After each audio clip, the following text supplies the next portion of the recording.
సభకు నమస్కారం. ఈ వీడియోలో నేను మన mega power star Ram Charan గారి గురించి ఒక ముఖ్యమైన విషయం చెప్పబోతా ఉన్నానన్నమాట.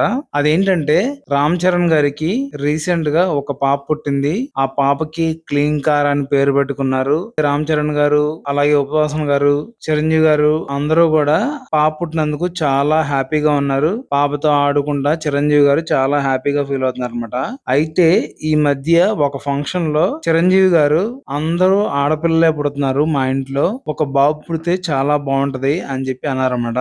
దానికి ఆయన్ని చాలా ట్రోల్ చేశారు. అది చిరంజీవి గారి పర్సనల్ ఇష్యూ అనుకోండి. అయితే ఇప్పుడు ఏం జరిగిందంటే చిరంజీవి గారు నిజంగా కూడా రామ్ చరణ్ గారిని ఎలాగైనా సరే నాకు కొడుకు కావాలని చెప్పి అడిగారంట. అయితే రామ్ చరణ్ గారు, నాన్న ఇవన్నీ మన చేతిలో ఉండవు కదా, అంతా దేవుడి చేతిలో ఉంటది, మనకి ఎవరిస్తే వాళ్ళనే మనం స్వీకరించాలి, ఇది మీకు కూడా తెలియదు కాదు అని చెప్పి అన్నారంట.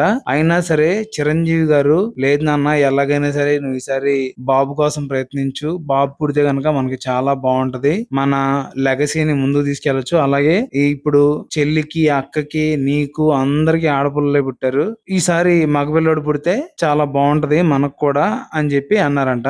దానికి రామ్ చరణ్ గారు, సరేనన్నా నేను ట్రై చేస్తాను ఎలాగైనా సరే అని చెప్పారంట. చూద్దాం, నిజంగా కూడా చిరంజీవి గారి స్వచ్ఛమైన మనసుతో ఆయన అలా కోరుకున్నప్పుడు ఖచ్చితంగా జరిగిద్ది. ఈసారి గనక బాబు పుడితే మనందరికి పండగే అన్నమాట. చూద్దాం ఏం జరిగిద్దో.